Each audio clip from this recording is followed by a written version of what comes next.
Ang una kong pagtatrabaho bilang domestic helper ay sa Saudi Arabia, particularly sa Riyadh. At that time, I'm just 25 years old at napakahirap para sa akin kasi first time ko malayo sa aking pamilya. Pero maituring ko pa rin maswerte ako dahil wala akong ibang trabaho doon kundi yung magbantay lang ng bata, isang bata lang. Yun lang talaga ang tinutukan ko. Kasi bawat anak ng amo ko may kanya-kanyang yaya. Ibang tagaluto, ibang tagalinis. May driver din sila. Yung mga driver naman ang maglilinis ng mga sasakyan. Kaya maswerte pa rin. Ang mahirap lang doon kasi alam naman natin yung mga Arabo may pagka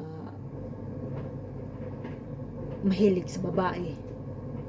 Pero mismo yung amo ko napakabait talaga. Kaya lang yung sa pupunta kami sa bahay ng lola, yung amo ko babae, hiwalay yun sa unang asawa, may anak siyang isa, mga 22 years old. Tsaka yun siya, lapit ng lapit sa akin. Takot ako. Iwas ako ng iwas. Tsaka yung kapatid ng amo kong babae, masungit din. Nagagalit pag hindi ko kagad punta sa kanya yung bata na binabantayan ko, pagtawagin niya yun. Pero hindi rin ako nagpatalo, masungit din ako, sinasagot ko siya, talagang lumalaban ako. Sabi niya papauwiin daw niya ako, ay sinisigawan ko rin, o sige pauwiin mo ako, wala akong pakialam, pauwiin mo ako. Sa isip-isip ko, hindi naman ikaw ang aking employer. Yung lola ng bata na nanay ng amo kong babae, wala talagang problema doon sa amo ko, doon sa lola na mother ng amo kong lalaki, kasi napakabait sa akin, sobrang bait.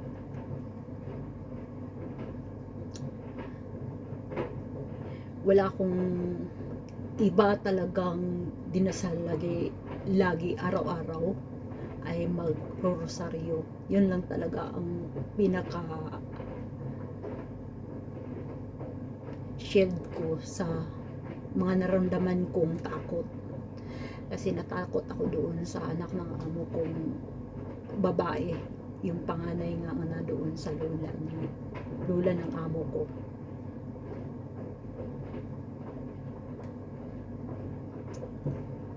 Yun lang, unforgettable experience. Ang hirap-hirap noon. Meron pang driver doon sa kapatid ng amo ko na may pagkamanyakes din. Ay, sobra kong dasal na matapos na talaga ang kontrata ko. Kasi sobrang hirap doon. Talagang kinakapitan ko lang ang Panginoong Diyos at saka ang intercession ni Mama Mary. Kaya lagi talaga akong nagdarasal ng rosaryo everyday. Kahit napapagod na ako tuwing uuwi, kasi madaling araw na kami uuwi. Gala ng gala ang amo ko. Late na uuwi, pero late din magising. Ang problema lang doon, kasi ang aga kong magising. Minsan, darating kami sa bahay 3 o'clock ng madaling araw. Tapos, walang problema. Matulog ka hanggang sa yung bata tulog pa. Walang problema. Kasi wala naman akong ibang bantay. Yun lang naman ang batang babantayan ko. Kaya lang ang problema, madali akong magising. 6 o'clock pa lang nagigising na ako. Kaya talagang laging sumasakit ang ulo ko noon, na sumasakit na sumusuka. Yun ang lagi kong kalaban doon. Sobrang sakit ng ulo at saka nasusuka ako. At saka Yung bata na binabantayan ko may pagkamaldita din. Ganun talaga, spoiled naman. Pero okay lang yon. Yun lang talaga ang kinatatakutan ko, yung every time pumupunta kami doon sa kabila sa mama ng amo kong babae. Kasi minsan iiwanan kami doon ng alaga ko. Doon kami matulog, kami lang dalawa ng bata.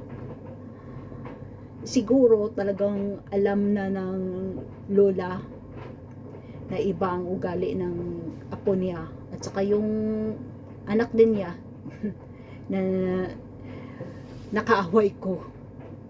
Sabi niya sa akin, pag matulog ka sa kwarto, huwag mong bubuksan pag hindi ako ang tumatawag sa iyo. Okay, okay. Naintindihan ko. Pero kinatatakutan ko talaga. Talagang sobrang dasal ko. Dasal lang. Yun lang talaga ang pinanghahawakan ko. At hindi ako nabibigo. As a Catholic, naniniwala talaga ako kay Mama Mary. Na every time na tatawagin mo siya, tatawag ka lang sa kanya, darating siya, poprotektahan ka niya. Sa tagal ko nagtatrabaho dito sa abroad, yun lang talaga pinanghawakan ko. Tumatawag ako lagi ni Mama Mary. Naipagdasal niya ako, ilapit niya ako sa anak niya.